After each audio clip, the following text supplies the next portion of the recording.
Hello, welcome to Cooking with Gin, and today I'm going to show you how to use gin to cure salmon. Enjoy. Let's talk ingredients. Now this is a fantastic recipe to do at Christmas time when there's all those special offers on salmon.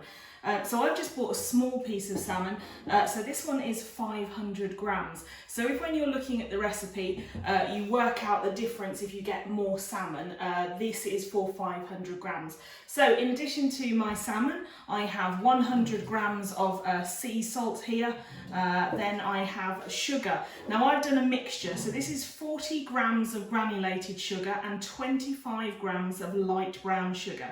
Now I really like the mixture because you get the sweetness, but you get a little bit of that toffee that comes through from the light brown sugar. You can use dark as well if you want, if you really want that nice caramelisation flavours.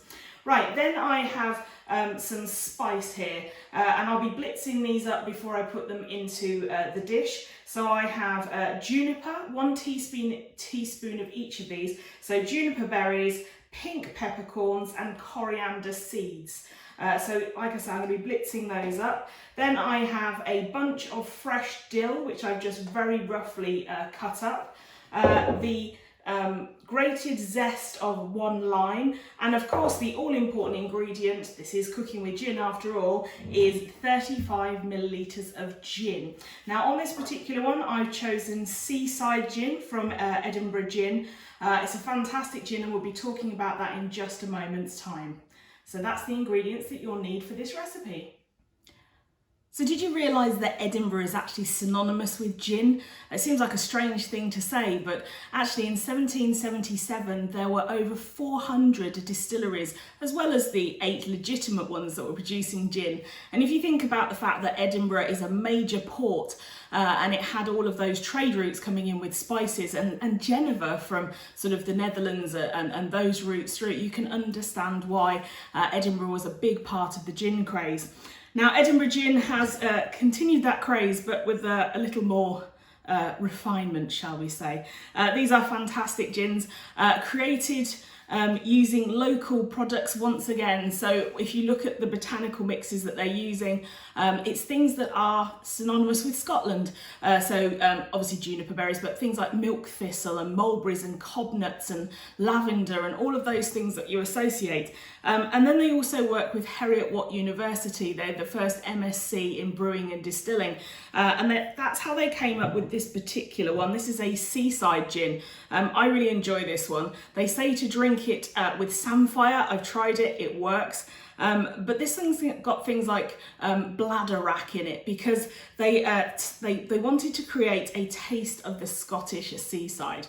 It's a really lovely gin. I really enjoy it. I'm particularly fond of this one here as well. This is made with the Royal Botanic Gardens in Edinburgh. So using botanicals that come from those gardens. Again, a nice join up of organisations promoting sustainability and locality. So those ones are very much about celebrating Edinburgh.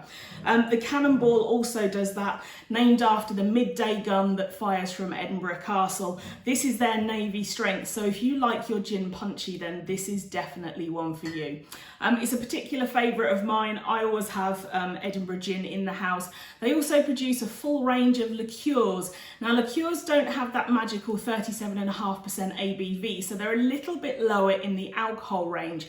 They make some beautiful unctuous sweet plum and vanilla and things of that nature that really go well if you mix them with sparkling drinks, so such as Prosecco.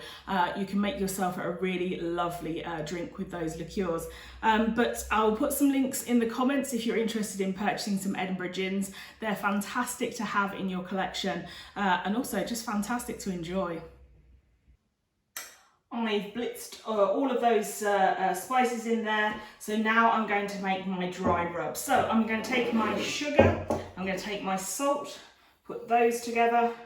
I'm going to add all of these, which if we had smell-o-vision, It's beautiful, it's peppery, there's a lovely hint of juniper in there, and that's really nice. So I'm just going to mix those up. That's, like I say, is my dry rub. Now, if you're worried about the amount of salt I'm putting in, don't. That is purely the curing agent for the salmon, and before you serve it, you will be washing that off. So don't worry about that. So what you're looking at is, that's your dry rub. I don't know if you can see that there. But that's what we've got as our dry rub. So we're putting in our salmon. I have washed my hands, and we're going to put some of this on the bottom. And I've lined my dish with foil and with cling film. I'm then going to put my salmon on top. Let's move this to the centre so you can see what I'm doing. So, some on the bottom. I'm then going to take a handful and put it on the top and rub it in, making sure you cover everything. And then the same again, we're going to put down some of our dry rub on the bottom, place it down, and then our dry rub over the top, rubbing it in to make sure it starts to go in. So timing wise, I'm going to be serving this in 3 days time, but this is going to stay in the fridge for 3 to 5 days, depending on how long you want it. If you want a really short marinade on it, it could be ready in a day, so you could do this overnight if you're not going to want to wait that long. All you're going to do is finish off putting all the rest of the marinade on. So we're going to put our lime here in the middle, and like I say, we're going to make a sandwich out of this. So then this over here. Pack it with our dill, so that's our fresh dill going in there. I'm only going to put that on one side because I'm going to put the other piece on top. And then the all-important gin. So you want 35 millilitres, I'm going to guess. I'm just going to pour this over the top. There we go. I'm sure that's about 35 millilitres, and that's why all of my servings are so much better than pub servings.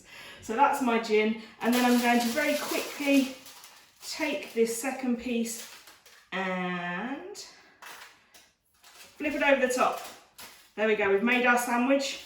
Now let's wrap it up. So we've got our cling film first, got our cling film on tightly, and then our foil. And then we're going to place a plate on top of this, weight it down and put it in the fridge and leave it there for as long as you can. And here's our finished salmon. And you can see it's just slightly firm to the touch, has a lovely colour to it.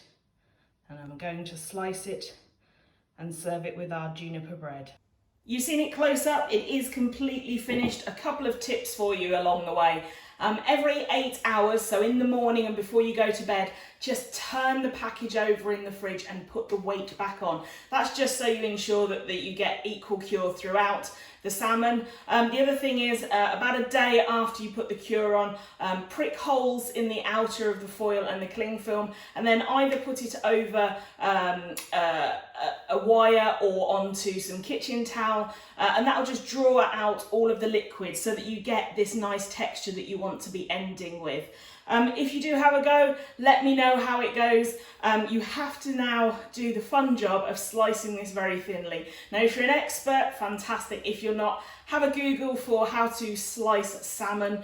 I'm not going to try and embarrass myself by showing you how to do it. There are experts out there that will do it so much better than I can. Thank you very much for joining me. I hope you enjoy our gin cured salmon.